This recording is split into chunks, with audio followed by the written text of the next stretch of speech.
जय गुरुदेव। बुजुर्ग महाराज कहते हैं कि माया दो तरह की होती है, स्त्री और धन। दादा गुरु महाराज कहते हैं कि बच्चा पराया धन और पराई स्त्री, इनसे बचकर रहना।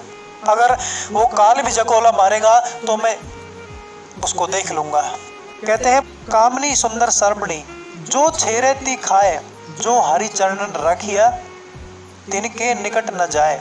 कहते हैं पराई स्त्री नागिन के समान है, और जो वासना का पुजारी है, यह नागिन उसको ढूंढ ढूंढ कर खाती है।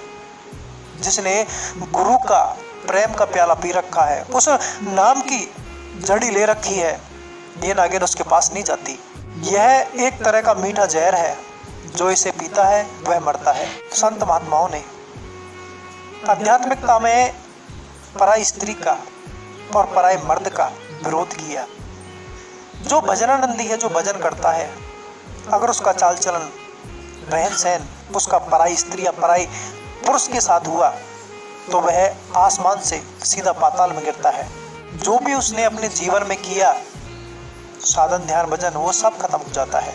इसलिए संत महात्मा कहते हैं कबीर मन मृतक भया, इंद्री अपने हाथ, तो भी कबू न कीजिए कनक कामनी साथ।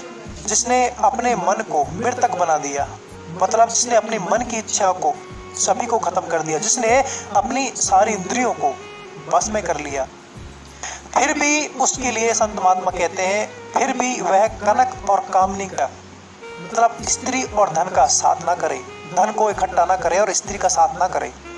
अब सोचने की बात यह है, अगर किसी इंसान ने ना तो गुरु का साथ किया और ना उसने अपने मन की इच्छाएं को समाप्त किया और ना ही उसने अपनी इंद्रियों को बस में किया, उसकी सारी इंद्री चलायमान है, मन चंचल है, तो उसका इस दुनिया में क्या हाल होता होगा, किस तरह उसके मन में, उनके विकारों में किस तरह लड़ाई होती होगी।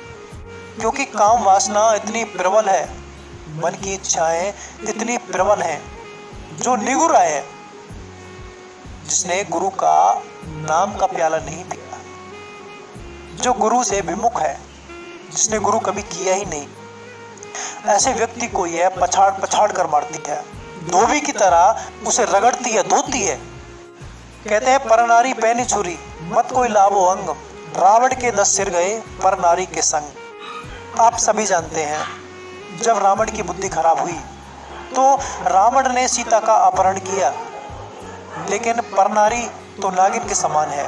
फिर देखो रावण का पूरा खानदान कैसे खत्म हुआ।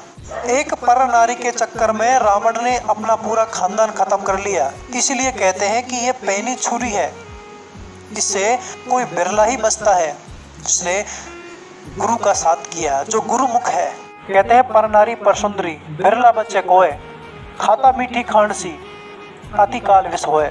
स्त्री का मोह और उसके दाप पेच, सामने वाले को ऐसा लगता है जैसे कि मीठी खांड है, लेकिन जब वह उसके चक्कर में पड़ता है तो अपना सब कुछ बर्बाद कर लेता है और अंत समय उसको नरकों की पीड़ा सहन करनी पड़ती है। इसलिए पर नारी से बचना बहुत जरूरी है एक साधक के लिए, जिसको भजन करना है, जिसको मालिक के दर्शन करने हैं। इसलिए हुजूर बार बार कहते हैं सत्संग में, पराया धन और पराई स्त्री से बचकर रहना चाहिए। कहते हैं पर नारी पैनी छुरी, बिरला बच्चे कोय।